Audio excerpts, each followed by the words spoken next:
This video covers what we did in class on Wednesday, September 22nd. In today's class, we're working on reviewing ratios because we're going to need a solid understanding of ratios to continue with our current unit on scale drawings. The first thing we did in class today was look at 11.1, how is it growing? I asked you to look for a pattern in the figures. How many tiles will be in the 4th, 5th, and 10th figure, and how do you see it growing? Please pause this video and answer 11.1 in your ClassKick document.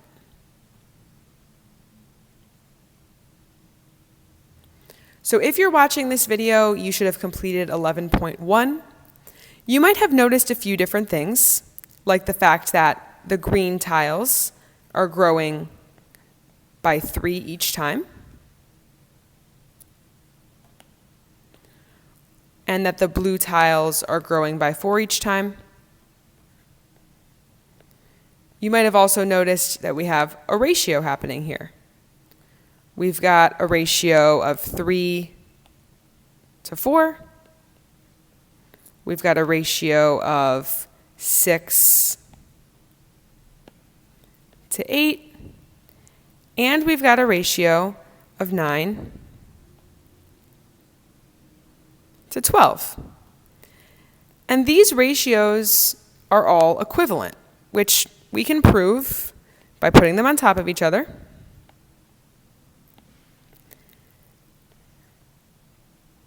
We can always multiply both sides by the same thing. 3 times 2 is 6, 4 times 2 is 8, 3 times 3 is 9, 4 times 3 is 12. And that will produce an equivalent ratio. So with this knowledge, make sure that you have answered the question, what will the 4th figure look like? What will the 5th figure look like? And what will the 10th figure look like? If you still need to answer those 3 questions, please pause this video and go finish 11.1.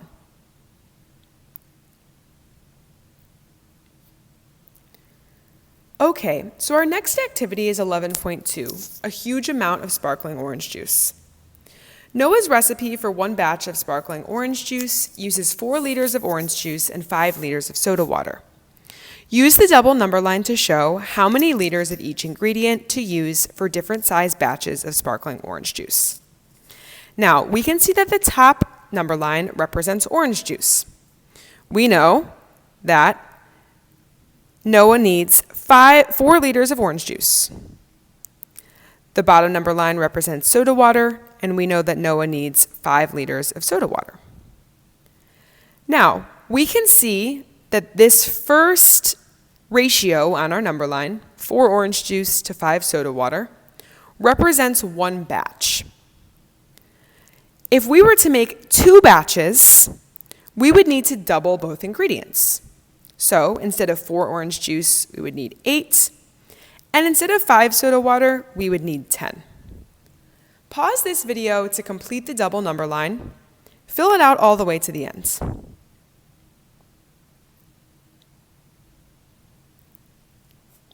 So your double number line should look like this: 12 to 15, 16 to 20, 20 to 25, 24 to 30, 28 to 35, 32 to 40, 36 to 45, and 40 to 50. So question 2 says, if someone mixes 36 liters of orange juice and 45 liters of soda water, how many batches would they make?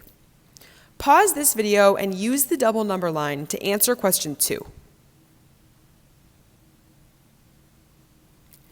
So you should have noticed that if someone mixes 36 liters of orange juice with 45 liters of soda water, they would be making 1, 2, 3, 4, 5, 6, 7, 8, 9 batches. And we know that because each new ratio on our double number line, 4 to 5, 8 to 10, 12 to 15, represents adding another batch. When we had 1 batch, we added 4 orange juice and 5 soda water to add another batch. We added another 4 and another 5 to create a third batch, another 4 and another 5 to create a fourth batch, and so on. You might also notice that there's a consistent pattern happening in our number line. Let's take a closer look.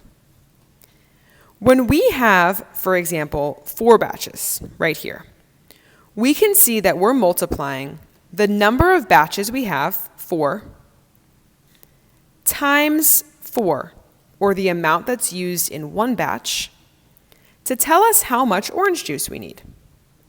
We're also multiplying 4 times 5, or the amount of soda water we need in one batch, to tell us how much soda water we need for 4 batches.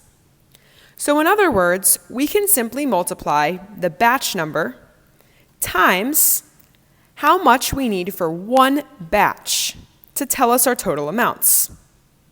For example, in question 3, we know someone's using 400 liters of orange juice.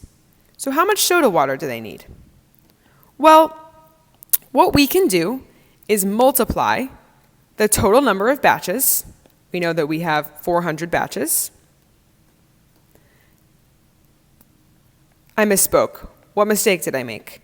I said 400 batches. We have 400 liters of orange juice. So what we're looking at is we're multiplying 4 liters of orange juice, because that's how much is in one batch, times question mark, and this question mark is the number of batches.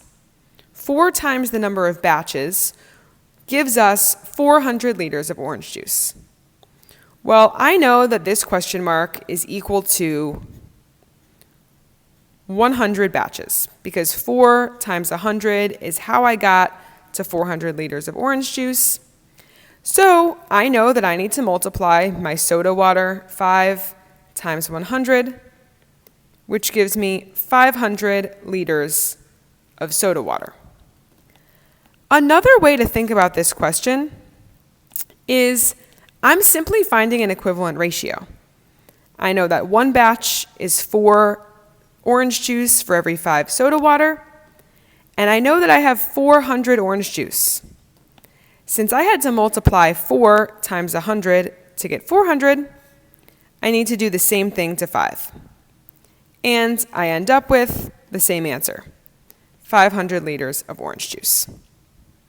So, go ahead and try these same steps we used in 3 to answer question 4, and then answer question 5. Explain the trouble with using a double number line diagram to answer the last 2 questions. When you're done, unpause this video, so you should be pausing to answer questions 4 and 5. When you're done, unpause and come back.